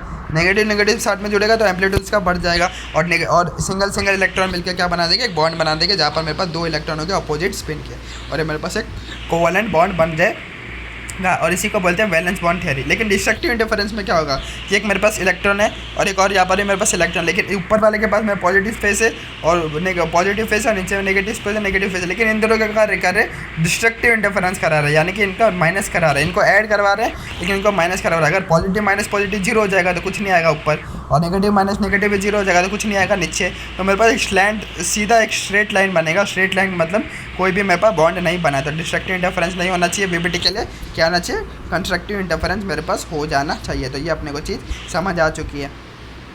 तो वही हमको ये वीबीटी बताता है कि ऑर्बिटल ओवरलैप अप्रोच, यानी कि पॉजिटिव ओवरलैप किसको बोला जाएगा और नेगेटिव ओवरलैप किसको बोला जाएगा। पॉजिटिव ओवरलैप वैलिड होता है यानी कि बॉन्ड बनता है, और नेगेटिव ओवरलैप नॉट वैलिड होता है यानी कि बॉन्ड नहीं बनता है। तो हम उसी को ही ऑर्बिटल से ही देखते हैं कि ऑर्बिटल में ये कैसा देखा जाएगा। तो पहले देख लेते हैं एस ऑर्बिटल का मिलना। तो कोई भी हम सवाल करेंगे उसका ना जेड एक्सिस जो होता है उसको मैं क्या मान लेता हूँ, इंटर न्यूक्लियर एक्सिस। क्या मान लेता हूँ, जेड एक्सिस को इंटर न्यूक्लियर एक्सिस हम मान लेते हैं, ठीक है। तो ये मेरे पास क्या रहता है, कन्वेंशन रहता है कि जेड एक्सिस को भाई जेड एक्सिस एक एक्सिस को इंटर न्यूक्लियर एक्सिस मान लेते हैं, और वो कौन सा होता है, जेड एक्सिस होता है भाई, कि ये मेरा कन्वेंशन हो ही जाता है, ठीक है। सब लोग ऐसा ही मानते और मानते आ रहे थे। तो जेड एक्सिस मेरे पास कोई भी बनाते बॉन्ड तो उसका नाम मेरे पास क्या होता है, इंटर न्यूक्लियर एक्सिस की तरह काम करता है। ये पहला पॉइंट अपने को समझ गया। तो पहला देख लेते हैं कि एस जो हो जाता है ऑर्बिटल वो कैसे मिलते हैं, और एस ऑर्बिटल जो मिलेंगे 1s या फिर 2s जब मिलेंगे तो उनका कैसे बॉन्ड माना जाएगा, कोवलेंट बॉन्ड, और कैसा वाला बॉन्ड हुआ तो नहीं माना जाएगा, ठीक है। तो देख लेते हैं। अपने को पता है एस अपना कैसा होता है स्ट्रक्चर, एस का स्ट्रक्चर मेरे पास स्फेरिकल हो जाता है। तो एक मैंने एस बना दिया और उसका मैंने चार्ज दे दिया। चार्ज नहीं है, ये क्या है, मेरे पास फेज है। Positive negative not charge, they R phase, ठीक है। मैं 10 बार याद दिला रहा हूँ क्योंकि एसएसएम रीजन के ना पूछ क्या पॉजिटिव नेगेटिव चार्ज है, नहीं, फेज है। फेज यानी कि above the axis and principal below the axis. Positive यानी कि अबाउ द प्रिंसिपल एक्सिस वाला इलेक्ट्रॉन का है, ठीक है। तो एक इलेक्ट्रॉन ये है और एक इलेक्ट्रॉन ये है, उसका एक ऐसे और दूसरे का ऐसे, ठीक है। तो एक पॉजिटिव ले लिया और दूसरा भी मेरे पास क्या ले लिया, पॉजिटिव फेज वाला ले लिया। हम पॉजिटिव क्या कर लेंगे, ओवरलैप कर लेंगे, अपने को पता है, क्योंकि क्या कंस्ट्रक्टिव इंटरफेरेंस हो रहा है। तो ये जेड एक्सिस के about inter nuclear axis Z को मान लेते हैं। तो इसके अबाउट क्या कर लेंगे, ओवरलैप कर ले। ओवरलैप यानी कि क्या कर लेंगे, एक दूसरे से बॉन्ड बना लेगा, अंदर घुस जाएगा थोड़ा बहुत, और 50% से कम नहीं घुसेंगे, ठीक है, 50% से ज़्यादा नहीं घुसेंगे। तो ये मेरे पास क्या एक बॉन्ड बन गया, कोवलेंट बॉन्ड। लेकिन दूसरा क्या बोला अपने को, नेगेटिव ओवरलैप, कि कौन सा नहीं माना जाएगा, ये एक पॉजिटिव हो और दूसरा नेगेटिव हो। तो पॉजिटिव और नेगेटिव नहीं माना जाता, क्योंकि ये क्या हो जाएगा, डिस्ट्रक्टिव इंटरफेरेंस हो जाएगा। अभी अपन ने देखा ये क्या डिस्ट्रक्टिव इंटरफेरेंस हो जाएगा, और कोई भी मेरे पास नहीं होगा। यहाँ पर तो मेरा एम्पलीट्यूड बढ़ जाएगा ऐसा, लेकिन यहाँ पर मेरे पास क्या डिस्ट्रक्टिव हो जाएगा, इसलिए ये वाला नहीं माना जाएगा। तो कौन सा माना जाएगा, कौन सा नहीं माना जाएगा, एग्जाम में पूछ लेगा। फिर हम देख लेते हैं अगला वाला, जिसके अंदर एस और पी का ओवरलैपिंग हो जाता है। तो मेरे पास पहले एस ऑर्बिटल और पी जेड मेरे पास ऑर्बिटल, और मेरे पास जेड क्या मान लेते हैं अपन, इंटर न्यूक्लियर एक्सिस को अपन जेड मान लेते हैं, ठीक है। तो यहाँ पर क्या होता है, इन फेज यानी कि पॉजिटिव फेज या फिर इन फेज यानी कि कौन सा वैलिड हो जाता है। तो मैंने बोल दिया था जब भी मेरे पास ठीक है पॉजिटिव वाला पॉजिटिव फेज के साथ में अगर इंटरेक्ट करता है तो वो मेरे पास माना जाता है, लेकिन वो क्या हो जाएगा, कंस्ट्रक्टिव हो जाएगा, और उसका क्या हो जाएगा, एम्पलीट्यूड मेरे पास बढ़ जाएगा। लेकिन अगर पॉजिटिव वाला नेगेटिव के साथ में इंटरेक्ट करता है तो डिस्ट्रक्टिव हो जाएगा, और उसका एम्पलीट्यूड मेरे पास कैसा हो जाएगा, ऐसे नेग्लिजिबल होगा। तो ये वाला नहीं माना जाएगा, और इन फेस वाला मेरे पास क्या हो जाएगा, माना जाएगा। तो एस पी वाला भी अपन ने देख लिया ओवरलैपिंग। फिर आता है मेरे पास पी पी का हेड ऑन, ठीक है। पी पी का हेड ऑन यानी कि सिग्मा वाला बॉन्ड बन रहा है। तो जेड मेरे पास क्या इंटर न्यूक्लियर एक्सिस है, और मैं पी के अंदर 3 होता है ना, p x p y p z. तो मैंने दोनों पी जेड को ले लिया, और इन फेस यानी कि ये दोनों पॉजिटिव फेज वाले इंटरेक्ट कर रहे, तो ये वाला बॉन्ड माना जाएगा। लेकिन आउट फेज यानी कि कौन सा नहीं माना जाएगा, पॉजिटिव नेगेटिव के साथ में, क्यों, क्योंकि ये डिस्ट्रक्टिव इंटरफेरेंस हो जाएगा। इसका मेरे पास क्या हो जाएगा, इस इलेक्ट्रॉन और ये वाले इलेक्ट्रॉन में क्या हो जाएगा, अगर ये दोनों मिलेंगे तो ये क्या कर देगा, इनका एम्पलीट्यूड क्या हो जाएगा, जीरो हो जाएगा, डिस्ट्रक्टिव इंटरफेरेंस होने की वजह से। फिर देख लेते हैं पी पी लेटरल, ठीक है। हेड ऑन यानी कि क्या हो जाता है, ऐसा टकराना, ठीक है, और लेटरल यानी कि साइड वाइज टकराना, ठीक है, साइड वाइज टकराना। तो लेटरल यानी कि पाई बॉन्ड बनता है, मेरे पास क्या बनता है, पाई बॉन्ड बनता है। तो लेटरल का अगर मैं देख लूँ कौन सा मेरे पास माना जाएगा, तो पी एक्स और पी एक्स होना चाहिए। जेड मेरे पास इंटर न्यूक्लियर एक्सिस है, और पी एक्स और मेरे पास क्या पी एक्स होना चाहिए, पी वाई और मेरे पास पी वाई हो जाना चाहिए, तब मेरा माना जाएगा। और प्लस से प्लस ही होना चाहिए, तब मेरा क्या हो जाएगा, इन फेस हो जाएगा। लेकिन अगर मेरे पास प्लस से माइनस हो गया तो ये क्या हो जाएगा, डिस्ट्रक्टिव इंटरफेरेंस, और इसका एम्पलीट्यूड जीरो हो जाएगा और ये नहीं माना जाएगा। ठीक है, फिर पी और डी का ओवरलैपिंग, यानी एक पी है मेरे पास, ठीक है, एक मेरे पास पी है और एक मेरे पास क्या डी और बटा डी, अपने को पता है डबल डबल हो जाता है तो डी हो जाएगा। और ये इन फेस यानी कि ये माना जाएगा, क्यों, क्योंकि प्लस से प्लस जुड़ा है और माइनस से माइनस जुड़ा है। और आउट फेस कब हो जाएगा, जब प्लस से माइनस और माइनस से प्लस जुड़ा रहेगा। ठीक है, तो ये मेरे पास क्या हो जाएगा, आउट फेस ओवरलैपिंग मेरे पास हो जाएगा। फिर अगला देख लेते हैं डी वाला, डी वाला, डी ओवरलैपिंग करना क्या होता है, दोनों के दोनों डबल डबल हो जाता है। और ये इन फेस क्यों है, ये प्लस से प्लस जुड़ा है और माइनस से माइनस जुड़ा है, तो ये इन फेस यानी कि माना जाएगा। और आउट फेस क्यों, क्योंकि यहाँ पर डिस्ट्रक्टिव हो रहा है, प्लस से माइनस और माइनस से प्लस डिस्ट्रक्टिव हो रहा है, तो यहाँ पर मेरे पास एम्पलीट्यूड क्या हो जाएगा, जीरो हो जाएगा। लेकिन यहाँ पर एम्पलीट्यूड क्या हो जाएगा, दोनों इलेक्ट्रॉन का एम्पलीट्यूड बढ़कर मेरे पास कुछ ना कुछ अपने को मिल जाएगा। तो ये वाला भी अपन ने देख लिया कि कौन सा मेरे पास माना जाएगा और कौन सा नहीं माना जाएगा। ठीक है, फिर एक चीज़ आता है मेरे पास जीरो ओवरलैपिंग। तो अपन ने ये देख लिया कि एस एस ओवरलैपिंग देख लिया, एस पी देख लिया, पी पी देख लिया, पी पी के अंदर मेरे पास सिग्मा भी देख लिया, पाई भी देख लिया, पी डी देख लिया, डी डी अपन ने देख लिया, ये सारा देख लिया। अब आता है जीरो ओवरलैपिंग, और इनके अंदर अपन ने देख लिया कि कौन सा नहीं माना जाता। लेकिन जीरो ओवरलैपिंग यानी कि ऐसा ओवरलैप हो रहा हो, यानी कि कुछ पॉजिटिव में भी हो रहा है, कुछ नेगेटिव में भी हो रहा है, तो ओवरऑल क्या हो रहा है, कैंसिल कर ले रहा है और ओवरलैप ना के बराबर हो, क्या हो जाए, ओवरलैप मेरे पास क्या हो जाए, ना के बराबर, उसको अपन बोल देते हैं zero overlapping. For example S P देख लेते हैं, मैंने एस ले लिया और मेरे पास क्या ले लिया, पी मैंने वाई ले लिया। ठीक है, एस और पी वाई, तो ध्यान से देख ले, तो ये कुछ पॉजिटिव के अंदर भी ओवरलैपिंग है, कुछ नेगेटिव के अंदर भी ओवरलैपिंग है। देखो पॉजिटिव तो यहाँ पर ही है, तो ये वाला पॉजिटिव पॉजिटिव ऊपर हो गया, पॉजिटिव नेगेटिव मेरे पास हो गया। ठीक है, तो कुछ पॉजिटिव में भी है, कुछ नेगेटिव में भी है, तो मेरे पास ओवरऑल क्या कर रहा है, एक दूसरे को कैंसिल कर रहा है, थोड़ा पॉजिटिव में भी थोड़ा नेगेटिव में भी, तो ओवरऑल कैंसिल कर रहा है, इसलिए इसको बोल देता अपन जीरो ओवरलैपिंग। तो जीरो ओवरलैपिंग वाले भी नहीं माने जाते। तो जीरो ओवरलैपिंग का क्या रीज़न क्या है, जितना पॉजिटिव में होता है उतना नेगेटिव में होता है, इसलिए मेरे पास क्या होता है, तो जीरो ओवरलैपिंग मेरे पास हो जाता है, तो ये भी मेरे पास नहीं माना जाता है। फिर ओरिएंटेशन भी मेरे पास सेम होना चाहिए, अगर एक एक्स में है तो दूसरा एक्स में होना चाहिए, एक वाई में है तो दूसरा मेरे पास वाई में होना चाहिए, एक जेड में तो दूसरा भी जेड में होना चाहिए। लेकिन अगर ओरिएंटेशन अलग हो जाए, यहाँ पर देख लो, ये क्या मेरे पास एक्स में और ये मेरे पास वाई में, ये ओरिएंटेशन अलग है, तो इफेक्टिव ओवरलैपिंग नहीं हो जाएगा, इफेक्टिव ओवरलैपिंग नहीं हो जाएगा, तो ये जीरो ओवरलैपिंग के केस के अंदर आ जाएगा। तो फॉर एग्जांपल एक एक्स में हुआ, वाई में हुआ, तो मेरे पास क्या हो जाएगा, वो इफेक्टिव जीरो ओवरलैपिंग कर हो जाएगा। एक एक्स में एक जेड में, तो इफेक्टिव ओवरलैपिंग नहीं हो जाएगा, जीरो हो जाएगा। और एक जेड में वाई में, तो मेरे पास क्या होता है, दोनों या तो सेम में ही होने चाहिए, तब मेरे पास ओवरलैपिंग होता है, वरना सारे के सारे ये वाले केस भी मेरे पास क्या होगा, जीरो ओवरलैपिंग के केस के अंदर होगा। तो ध्यान से देख लो, एक एक्स में और एक वाई में, एक्स में तो ऐसा रहेगा और वाई में ऐसा रह जाएगा। फिर अगला देख लेते हैं p plus d x square y square. D x square y square अपने को पता है ऐसा क्या होता है, d x square y square on the lobes. ठीक है, उसका लोब्स क्या होता है, एक्सिस के ऊपर ही हो जाता है, तो ये हो गया। और मेरे पास पी मेरे पास ऐसा है, ठीक है, तो पी मेरे पास क्या हो जाएगा, ऐसा हो जाएगा। तो यहाँ पर क्या हो रहा है, मेरे पास जितना पॉजिटिव है उतना मेरे पास क्या नेगेटिव है, जितना पॉजिटिव है उतना नेगेटिव है, तो मेरे पास कैंसिल हो जाएगा। ये वाला कंसेप्ट लगा कि जितना मेरे पास पॉजिटिव है उतना नेगेटिव है, तो कैंसिल हो गया। फिर एस और डी के अंदर मेरे पास क्या एस है और मेरे पास डी ऑर्बिटल है, जितना पॉजिटिव है उतना नेगेटिव है, तो ये वाला कंसेप्ट लगा कि जितना पॉजिटिव है उतना नेगेटिव है, तो मेरे पास क्या हो जाएगा, वो हो जाएगा जीरो ओवरलैपिंग हो जाएगा। तो जब भी अपने को पूछ ले कि ओवरलैपिंग हो रहा है कि नहीं, सबसे पहले अपने को ठीक है, तो सबसे पहले अपने को ध्यान रखने का वीबीटी कहना क्या होता है, मेरे पास half fill atomic orbital opposite spin वाले क्या करते हैं, बॉन्ड बनाते हैं, ठीक है, दोनों इलेक्ट्रॉन मिलकर क्या बनाते हैं, कोवैलेंट बॉन्ड हमारे पास बना देता है। वीबीटी कोवैलेंट बॉन्ड को समझाया जाता है। ठीक है, ये वाला एक चीज़ यह समझ लेने का। फिर उसके बाद में आता है अगर फिर उसके बाद में दो टाइप का होता है, एक होता है इन फेस और एक होता है आउट फेस। इन फेस यानी कि माना जाएगा, आउट फेस मेरे पास नहीं माना जाएगा। इन फेस कब होता है, जब पॉजिटिव वाला जो फेस है वो पॉजिटिव के साथ में जुड़ेगा तब इन फेस। और आउट फेस कब होगा, जब पॉजिटिव नेगेटिव के साथ में हो जाएगा। प्लस माइनस क्या मेरे पास चार्ज है, नहीं मेरे पास फेज है। प्लस माइनस चार्ज को नहीं बताता, फेस को बताता अपने को। ठीक है, क्या बताता, फेस को बताता। फिर ये भी समझ गया। फिर याद रखना कि कौन कौन सा मेरे आउट फेस मेरा नहीं माना जाता है, कोई भी आउट फेस मेरा ओवरलैपिंग में नहीं माना जाएगा। और कौन कौन सा जीरो ओवरलैपिंग क्या होता है मेरे पास, जितना पॉजिटिव है उतना नेगेटिव है, तो वो भी नहीं माना जाएगा। ठीक है, और क्या नहीं माना जाएगा, अगर 50% से ज़्यादा मेरे पास ओवरलैपिंग हो जाएगा। ठीक है, तो रिलेशनशिप करना थोड़ा सा क्या डिस्टेंस होना चाहिए, अगर ज़्यादा ही अंदर रिलेशनशिप में एक दूसरे में घुस जाओगे तो वो भी मेरे पास माना नहीं जाएगा। तो ये सारी चीज़ें दिमाग में रखते हुए हम क्या करें, क्वेश्चन करेंगे। तो क्वेश्चन आएगा कैसे इस पर, तो बोल देगा आइडेंटिफाई। ठीक है, क्वेश्चन आएगा मेरे पास, आइडेंटिफाई वेदर द पॉसिबल। ठीक है, ये वाला जो भी है बॉन्डिंग पॉसिबल है कि नहीं, तो अपने को ऐसा डायग्राम बना के दे देगा, बोल देगा इसमें से कौन कौन से पॉसिबल है, निकाल लो। Which of the following are possible, option में दे देगा 1 हो गया, फिर ऑप्शन में 3 स्ट्रक्चर के में पॉसिबल है, फिर दे देगा 5 स्ट्रक्चर में। तो ऐसे बहुत सारे सवाल आते ही है जेईई मेन के अंदर, तो नेट में भी आ सकता है क्योंकि पेपर का लेवल बढ़ रहा है ना।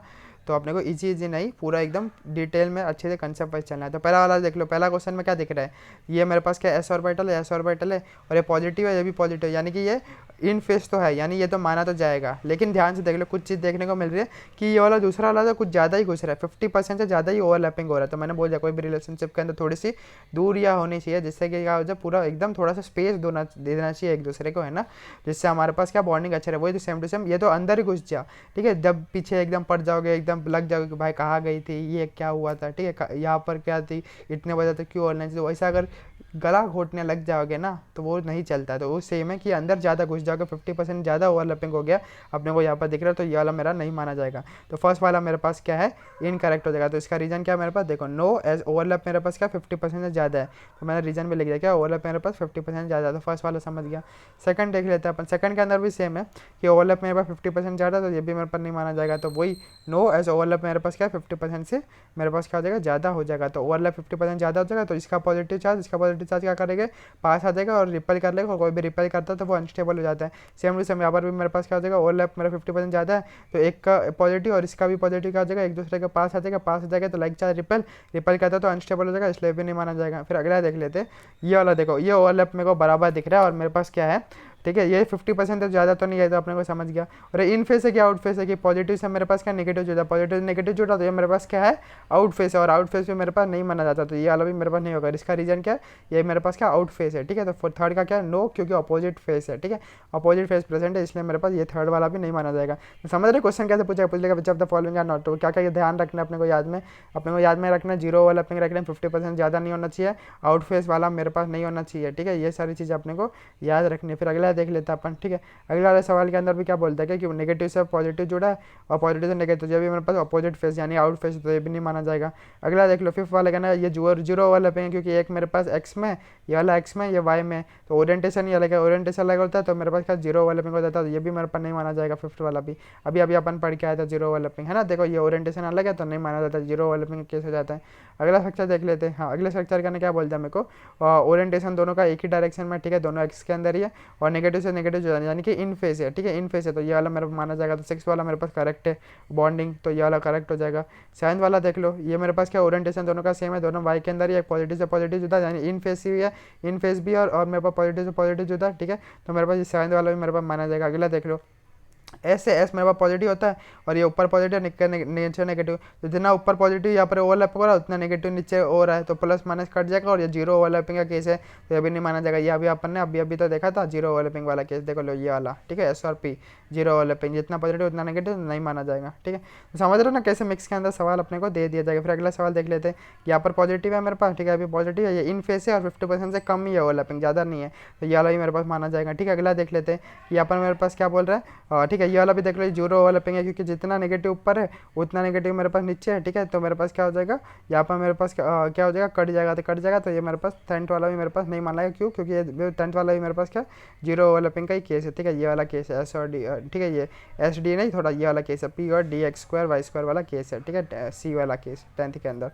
तो समझ गया कि नहीं क्वेश्चन कैसा है, क्वेश्चन पूछेगा विच ऑफ द फॉलोइंग वो, ठीक है, पॉसिबल है कि नहीं, तो वही अपने को ध्यान रखना है, दिमाग में याद रखना है, 50% ज़्यादा मेरे पास ओवरलैपिंग नहीं होना चाहिए, ठीक है। फिर इसके बाद आउट फेस वाला कोई भी नहीं होना चाहिए, यानी कि पॉजिटिव से नेगेटिव नहीं जुड़ा होना चाहिए।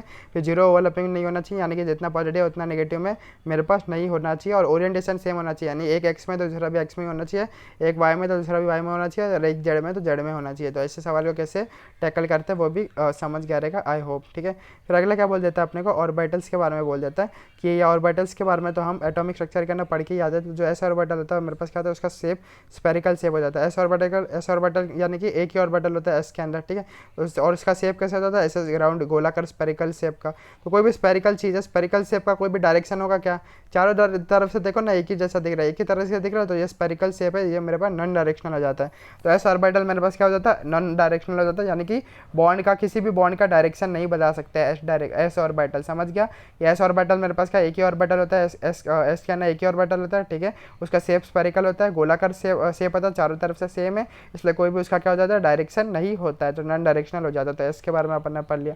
फिर पी यानी कि डंबल शेप, जो अपन बॉडी बिल्डर लोग उठाते हैं ना डंबल, आओ जी बाजी दिल को लेकर लाओ जी, आया है देखो बॉडीगार्ड। ठीक है, तो पी जो है मेरे पास क्या होता है, डंबल शेप हो जाता है। डंबल शेप या कोई भी डंबल शेप क्या होता है मेरे पास, डायरेक्शनल हो जाता है। डायरेक्शन कैसे देखो ना, ये इतना सा और इसका डायरेक्शन बताएगा ये। ठीक है, और ये मेरे पास, ठीक है, ये डायरेक्शन क्यों पता है, क्योंकि एक एक्स में होता है पी एक्स। ठीक है, एक मेरे पास पी वाई भी ऐसा हो जाता है, वाई में हो जाता है, वाई का डायरेक्शन बताएगा। और पी जेड मेरे पास जेड का होता है, जेड का डायरेक्शन बताएगा। और डंबल शेप भी है, तो ये पी वाला ऑर्बिटल जो होता है मेरे पास डायरेक्शनल हो जाता है। क्यों, क्योंकि मुझे क्या बताता है, डायरेक्शन बता देता है। और पी कहना 3 ऑर्बिटल होता है, याद रखने का। और डी, डी जो है मेरे पास डबल डंबल है, तो डबल डंबल हो जाता है मेरे पास डी। डी क्या हो जाता है मेरे पास, डबल डंबल हो जाता है। और डी कहना 5 ऑर्बिटल है। ठीक है, पी कहना 3 था, तो एक p x p y p z. D के अंदर मेरे पास 5 ऑर्बिटल है, तो डी के अंदर अपन कैसे कर लेते हैं, अपन डी के अंदर कर लेते हैं, एक को बोल देते हैं एक्स वाई। ठीक है, एक को एक्स वाई बोलते हैं, दूसरे को वाई जेड बोलते हैं, तीसरे को जेड एक्स बोल देते हैं, चौथे को एक्स स्क्वायर वाई स्क्वायर बोल सकते हैं, और पाँचवें को डी जेड स्क्वायर बोल देते हैं। तो सबका अपन क्या देख लेते हैं, स्ट्रक्चर देख लेते हैं। तो जो पहले 3 है ना मेरे पास, d x y y z और जेड एक्स। ठीक है, इन तीनों क्या हो जाता है, बिटवीन द एक्सिस हो जाते हैं। ठीक है, जो एक्सिस है ना, इनके लोब्स क्या हो जाते हैं, बिटवीन द एक्सिस हो जाता है। तो इन जो भी डबल डंबल है सारे के सारे जो एक्सिस दिख रहा है उसके बीच में मेरे पास लोब्स अपने को देखने को मिल जाते हैं। फिर जो d x square y square है ना, उसके जो लोब्स है ना एक्सिस के ऊपर ही हो जाता है। जो लोब्स होते हैं ना d x square y square के, उसके क्या हो जाते हैं, एक्सिस के ऊपर ही हो जाते हैं। तो पहले के 3 के मेरे पास बिटवीन द एक्सिस हो जाते हैं, फिर d x square y square का मेरे पास ऑन द एक्सिस हो जाता है। और जो लास्ट है ना मेरे पास डी जेड स्क्वायर, वो मेरे पास बेबी डोनट शेप हो जाता है। डोनट एक मिठाई आती है। ठीक है, जो डोनट शेप, डोनट मेरे पास ऐसा कोई मिठाई आती है। ठीक है, तो जापान में बहुत खाते हैं लोग ये सारा डोनट, अमेरिका जापान में। ठीक है, तो ये डोनट शेप जैसा है, क्योंकि देखो ये मिठाई जैसा है और इसके बीच में क्या इलेक्ट्रॉन की डेंसिटी है। तो मिठाई जैसा डोनट है और बीच में क्या मेरे पास इलेक्ट्रॉन की डेंसिटी है, वही है। देख लो मिठाई जैसा डोनट है ना, और उसके बीच में क्या मेरे पास इलेक्ट्रॉन की डेंसिटी है। डोनट शेप नहीं लग रहा है, बेबी डोनट, बेबी डोनट यानी कि छोटा सा डोनट, बेबी डोनट। ठीक है, तो ये मेरे पास क्या हो डी जेड स्क्वायर। तो डी जेड स्क्वायर भी मेरे पास एक्सिस के ऊपर ही हो जाता है, जेड एक्सिस के ऊपर हो जाता है।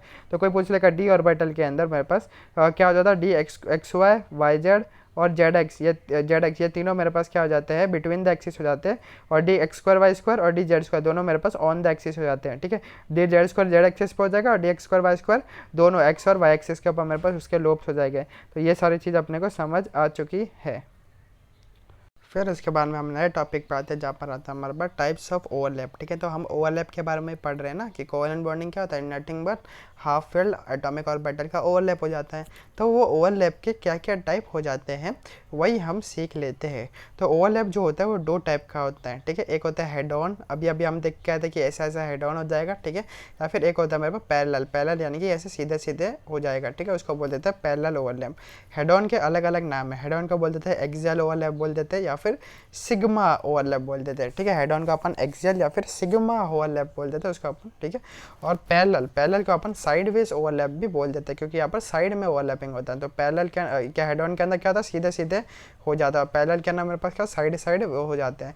तो हेड ऑन को अपन सिग्मा ओवरलैप भी बोल देते हैं और उसको अपन साइडवेज ओवरलैप भी बोल देते हैं। तो हेड ऑन ओवरलैप से हमारे पास सिग्मा बॉन्ड बनता है। क्या कौन सा बॉन्ड बनता है, सिग्मा बॉन्ड बनता है अलॉन्ग द इंटरन्यूक्लियर एक्सिस। तो हम इंटरन्यूक्लियर एक्सिस को हमेशा जेड एक्सिस मानते ही है। तो हेड ऑन करना क्या होगा कि 2 ऑर्बिटल जेड के अलॉन्ग ही आएंगे। कौन सा आएंगे, जेड के अलॉन्ग ही आएगा और हमारे पास बॉन्ड बनाएंगे। ठीक है, तो इंटरन्यूक्लियर एक्सिस के अलॉन्ग में ये 2 हाफ फिल्ड एटॉमिक ऑर्बिटल आएंगे, जिनके पास एक एक इलेक्ट्रॉन अपोजिट स्पिन का होगा, और वो क्या करेंगे, बॉन्ड बनाएंगे। और कौन सा बॉन्ड बनाएंगे, सिग्मा बॉन्ड बनाएंगे। तो ये अपने को समझ गया। और ठीक है, पाई बॉन्ड, पाई बॉन्ड में क्या होता है, pi bond is form perpendicular to internuclear axis, यानी कि जेड एक्सिस मेरे पास क्या इंटरन्यूक्लियर एक्सिस है, और जो पाई बॉन्ड के जो ऑर्बिटल है, ठीक है, वो मेरे पास परपेंडिकुलर आएगा। ऐसे परपेंडिकुलर क्योंकि साइडवेज तो परपेंडिकुलर रहेगा। तो जेड एक्सिस का ये कैसा है, 90 डिग्री पे है ना। जेड एक्सिस के क्या है, ये दोनों ऑर्बिटल 90 डिग्री पर, उनके पास हाफ फील्ड है अपोजिट स्पिन के साथ में। तो ये क्या बनाएगा, पाई बॉन्ड बनाएगा। तो पाई बॉन्ड कैसे बनता है, परपेंडिकुलर टू इंटरन्यूक्लियर एक्सिस। तो इसका मीनिंग समझ गया कि इंटरन्यूक्लियर एक्सिस जेड है तो उनके परपेंडिकुलर यानी कि 90 डिग्री पे आ रहे हैं। ठीक है, तो ये ऐसा है, इसके 90 डिग्री बन रहा है ना। ठीक है, तो 90 डिग्री पे आते हैं तो उसको हमारे पास बन जाता है पाई बॉन्ड। ठीक है, कौन सा, पाई बॉन्ड। और एक और स्टेटमेंट एनसीईआरटी क्या लिखते हैं कि axis of the orbital is parallel to each other but perpendicular to internuclear axis, यानी कि ये जेड एक्सिस मेरे पास इंटरन्यूक्लियर एक्सिस है और ये मेरे पास क्या है, ये मेरे पास ऑर्बिटल है जो मेरे पास पाई बॉन्ड बना रहे हैं। ठीक है, और मेरे पास क्या कर रहे हैं, साइडवेज ओवरलैपिंग कर रहे हैं। तो इसका एक ऑर्बिटल और इसका एक हाफ फील्ड इलेक्ट्रॉन और इसका एक हाफ फील्ड इलेक्ट्रॉन क्या कर रहे हैं, अपोजिट स्पिन के साथ में वो क्या कर रहे हैं, मेरे पास पाई बॉन्ड बना रहे हैं। तो क्या बोले, axis of the orbital parallel to each other, यानी कि जो इनकी जो एक्सिस है, ये देखो ऑर्बिटल की जो एक्सिस है वो क्या एक दूसरे के पैरेलल है ना, एक दूसरे के पैरेलल। लेकिन जो इंटरन्यूक्लियर एक्सिस के साथ में क्या परपेंडिकुलर है 90 डिग्री बनाना, यानी कि ऑर्बिटल जो है वो एक दूसरे के पैरेलल है, लेकिन इंटरन्यूक्लियर एक्सिस यानी कि जेड एक्सिस के साथ में क्या है 90 डिग्री बना रहे। तो ये अपने को समझ ही रहा है, ठीक है, कितना आसान है। तो एनसीईआरटी भी हम साथ साथ में करते जा रहे हैं, एनसीईआरटी के इंपॉर्टेंट लाइंस, क्योंकि अगर एग्जाम में आ जाएगी, ठीक है, वो the which of the following are correct, ठीक है, तो अपने को समझ आना चाहिए। तो पाई बॉन्ड इंटरन्यूक्लियर एक्सिस के अलॉन्ग बनता है, ठीक है, ये अपने को समझ गया। और sorry, sigma bond internuclear axis के अलॉन्ग बनता है, और पाई बॉन्ड मेरे पास परपेंडिकुलर टू इंटरन्यूक्लियर एक्सिस बन जाता है। तो पाई बॉन्ड मेरे पास क्या बनेगा, इंटरन्यूक्लियर एक्सिस जेड एक्सिस कैसे परपेंडिकुलर बनेगा, तो जो इनके ही ऑर्बिटल रहेंगे वो पैरेलल रहेंगे, लेकिन क्या रहेंगे जेड एक्सिस के यानी इंटरन्यूक्लियर एक्सिस के परपेंडिकुलर रहेंगे। तो ये दो चीज़ अपने को समझ आ चुकी है, ठीक है। तो उसी से ही हम देख लेते हैं कौन सा क्या कब बॉन्ड बन जाता है। तो ये वाला पूरा टेबल जो है बहुत इंपॉर्टेंट है, ध्यान से देख लेना। जब भी मेरे पास एस एस ऑर्बिटल जब भी ओवरलैप करते हैं, और हमें पता है कि एस ऑर्बिटल स्फेरिकल होता है, स्फेरिकल चीज़ क्या नॉन डायरेक्शनल है, कोई डायरेक्शन नहीं है, तो किसी भी इंटरन्यूक्लियर एक्सिस के अलॉन्ग अगर ये क्या करेगा ओवरलैप करेगा तो हमेशा सिग्मा ही बनाएगा। क्यों? क्योंकि एस मेरे पास क्या नॉन डायरेक्शनल है, तो कोई भी इंटरन्यूक्लियर एक्सिस मेरे पास होने दो तो हमेशा क्या बनाएंगे सिग्मा बॉन्ड ही बनाएगा। तो एस एस अगर क्या कर लेंगे एक्स, ठीक है, जेड एक्सिस के अलॉन्ग करेगा तो तब भी मेरे पास सिग्मा बनाएंगे, ठीक है। और एस एस जो है वाई एक्सिस के अलॉन्ग अगर करेगा तब भी मेरे पास सिग्मा ही बनाएंगे, और कोई और एक्सिस के साथ में अगर एस एस ऑर्बिटल ओवरलैप करेगा तभी मेरे पास सिग्मा बॉन्ड ही बनाएंगे। तो पहला वाला अपने को समझ गया। फिर देख लेते हैं एस और पी एक्स, यानी एस है मेरे पास और पी एक्स है मेरे पास, ध्यान से देख लो। तो एस मेरे पास तो नॉन डायरेक्शनल, लेकिन पी एक्स तो मेरे पास क्या डायरेक्शनल है, तो पी एक्स कैसे होगा, ऐसा होगा, ठीक है। तो एस और पी एक्स, ये एस है और पी एक्स है। तो एस और पी एक्स अगर मुझे सिग्मा बॉन्ड बनाना है तो मेरे को एक्स एक्सिस के अलॉन्ग ही करना रहेगा, क्योंकि पी एक्स भी एक्स एक्सिस के अलॉन्ग ही है, तभी तो हेड ऑन कोलिजन होगा। अपने को हेड ऑन करना है तो हेड ऑन करना है, तो एक्स एक्सिस के अलॉन्ग इंटरन्यूक्लियर एक्सिस के अलॉन्ग ही ये क्या बनाएंगे एस और पी एक्स मेरे पास क्या बनाएंगे सिग्मा बॉन्ड बनाएंगे। तो एक्स एक्सिस के अलॉन्ग ही होना चाहिए, तभी तो हेड ऑन कोलिजन इनका होगा, तो इनके लिए फिक्स हो जाता है। फिर देख लेते हैं एस और पी वाई कब बनाएंगे, तो देख लेते हैं। तो मेरे पास इंटरन्यूक्लियर एक्सिस मेरे पास वाई है, और यहाँ पर एस एस तो मेरे पास क्या होता है नॉन डायरेक्शनल हो जाता है, लेकिन पी वाई, तो पी वाई मेरे पास ऐसा होगा पी वाई। तो एस और पी वाई कब बनाएंगे, जब मेरे पास वाई इंटरन्यूक्लियर एक्सिस रहेगा, ठीक है, तब मेरे पास सिग्मा बॉन्ड बनाएंगे, तभी तो मेरा हेड ऑन होगा, तभी तो ये दोनों एक दूसरे के सर से टकराएंगे, ठीक है, तभी मेरा हेड ऑन कोलिजन मेरे पास होगा, सिग्मा बॉन्ड मेरे पास बन जाएगा। एस और पी जेड अब समझ गया होगा। तो एस और पी जेड कब बनेगा, जब जेड एक्सिस के अलॉन्ग हो जाए। तो ये मेरा जेड एक्सिस है, ठीक है, तो एस तो नॉन डायरेक्शनल, लेकिन पी जेड तो मेरे पास डायरेक्शनल है। तो ये पी जेड और एस कब बनाएंगे मेरे पास सिग्मा बॉन्ड, हेड ऑन कब टकराएगा, जब जेड एक्सिस मेरे पास क्या रहेगा इंटरन्यूक्लियर एक्सिस मेरे पास रहेगा, क्या रहेगा इंटरन्यूक्लियर एक्सिस रहेगा। ये भी समझ गया होगा। फिर अगला देख ले पी एक्स और पी एक्स कब बनाएगा, जब एक्स एक्सिस रहेगा। तो ये मेरे पास क्या एक्स एक्सिस है, और पी एक्स से बनेगा, तो ये भी पी एक्स और ये भी पी एक्स। तो कब बनाएगा, जब एक्स मेरे पास क्या रहेगा इंटरन्यूक्लियर एक्सिस रहेगा, तभी मेरे पास हेड ऑन कोलिजन कर सकते हैं, सिग्मा बॉन्ड बना सकते हैं, है ना। पी वाई सिग्मा बॉन्ड कब बना पाएगा, तो पी वाई है मेरे पास, और ये भी मेरे पास क्या है पी वाई है। तो पी वाई सिग्मा बॉन्ड कब बना सकते हैं, जब मेरे पास वाई ही क्या रहेगा इंटरन्यूक्लियर एक्सिस रहेगा, तब मेरा सिग्मा बन जाएगा। और पी जेड सिग्मा कब बना सकते हैं, तो ये मेरे पास क्या पी जेड मेरे पास ऐसा हो जाएगा, और दूसरा भी पी जेड मेरे पास ऐसा हो जाएगा। और जब मेरे पास जेड क्या रहेगा इंटरन्यूक्लियर एक्सिस रहेगा, तभी तो क्या हो जाएगा हेड ऑन मेरे पास कोलिजन हो जाएगा। तो समझ गया अपने को सिग्मा बॉन्ड कब बनता है, सिग्मा बॉन्ड तब बनता है जब इंटरन्यूक्लियर एक्सिस के अलॉन्ग ही क्या हो मेरे ऑर्बिटल अलाइन हो, तब मेरे पास क्या बन जाता है सिग्मा बॉन्ड बन जाता है। तो एस एस तो कोई भी एक्सिस रहना तो इंटरन्यूक्लियर बन जाए, क्योंकि दोनों नॉन डायरेक्शनल है, कुछ घंटा फर्क पड़ता है नहीं। अगले एस और पी एक्स जो है, एस तो मेरे पास नॉन डायरेक्शनल है, लेकिन पी एक्स तो डायरेक्शनल है ना, इसलिए मेरे को एक्स एक्सिस के अलॉन्ग ही बनाना पड़ेगा। एस तो नॉन डायरेक्शनल, लेकिन पी वाई तो मेरे पास डायरेक्शनल है ना, इसलिए मुझे वाई के अलॉन्ग ही बनाना पड़ेगा, तभी मेरा हेड ऑन होगा। एक्स तो नॉन डायरेक्शनल, लेकिन पी जेड तो डायरेक्शनल है ना, इसलिए जेड के अलॉन्ग ही, और पी एक्स दोनों एक्स के अलॉन्ग है, तो एक्स के अलॉन्ग ही अपने को करना पड़ेगा, तभी हेड ऑन होगा। पी वाई दोनों वाई के अलॉन्ग है, तभी वाई के अलॉन्ग करना पड़ेगा। पी जेड जेड के अलॉन्ग है, तभी जेड के अलॉन्ग मुझे करना पड़ेगा। तो मुझे सिग्मा बन गया। तो सिग्मा क्या था मेरे पास अलॉन्ग द इंटरन्यूक्लियर एक्सिस हो जाता है। फिर अपन ने पढ़ा था पाई बॉन्ड, पाई क्या था मेरे पास और परपेंडिकुलर टू इंटरन्यूक्लियर एक्सिस था। तो मेरे पास एक ऐसा था और इंटरन्यूक्लियर एक्सिस मेरे पास ऐसा था। तो देख लो इनके जो ऑर्बिटल के जो पैरेलल है किसके परपेंडिकुलर है इंटरन्यूक्लियर एक्सिस के। तो मुझे परपेंडिकुलर टू इंटरन्यूक्लियर एक्सिस जब रहेगा तो पाई बॉन्ड बनेगा। तो अपन देख लेते हैं कैसे क्या हो जाता है। फॉर एग्जाम्पल पी एक्स और पी एक्स मेरे पास आ रहा है, तो ये मेरे पास पी एक्स है और ये भी मेरे पास पी एक्स है। तो ये मेरे पास पाई कब बनाएगा, तो जब मेरा इंटरन्यूक्लियर एक्सिस क्या रहेगा इसके परपेंडिकुलर रहेगा, है ना, इसके परपेंडिकुलर। तो ये एक्स के परपेंडिकुलर कौन होता है, वाई हो जाता है। तो जब मेरा वाई इंटरन्यूक्लियर एक्सिस रहेगा तभी तो ये इसके परपेंडिकुलर रहेगा, और तभी मेरा पाई बनेगा। तो पी एक्स और पी एक्स कब बनाएंगे, ठीक है, जब मेरा वाई क्या रहेगा, इंटरन्यूक्लियर एक्सिस रहेगा, तभी जब परपेंडिकुलर होगा तभी मेरा पाई बनेगा। और पी एक्स, ठीक है, पी एक्स का और कब बना सकते हैं, या तो वाई हो, वाई भी तो एक्स के परपेंडिकुलर है और जेड भी तो एक्स के परपेंडिकुलर, क्यों, क्योंकि एक्स वाई और जेड तीनों के तीनों एक दूसरे के क्या हो जाता है, परपेंडिकुलर हो जाता है। अपन फिजिक्स करना पड़ता है ये वेक्टर्स के अंदर कि एक्स और वाई जेड तीनों के तीनों क्या हो जाता है मेरे पास, परपेंडिकुलर एक्सिस हो जाते हैं। तो पी एक्स कब बनाएंगे, जब क्या एक परपेंडिकुलर एक्सिस हो। तो पी एक्स कौन सी परपेंडिकुलर, वाई भी हो सकती है और जेड भी हो सकती है। और पी वाई कब बनाएंगे मेरे पास, ठीक है, पी वाई मेरे पास कब बनाएंगे, तो पी वाई मेरे पास कब बनाएगा, जब परपेंडिकुलर हो जाए। तो वाई का परपेंडिकुलर एक्स भी होता है, जेड भी होता है, तब मेरे पास क्या बनेगा, पाई बॉन्ड बना देंगे। और पी जेड कब बनाएगा, तो जेड का परपेंडिकुलर एक्स भी होता है, वाई भी होता है, तब मेरे पास क्या बना देंगे, पाई बॉन्ड बना देंगे। तो कितना आसान है ना, समझ रहा है कि नहीं, मस्त एकदम समझ गया रहेगा, ठीक है। Head on air sideways overlapping. और पी डी हमेशा का कोई भी एक्सिस होने तो पाई बनाएगा, और डी हमेशा का बनाएगा, पाई ही बॉन्ड मेरे पास बना देगा।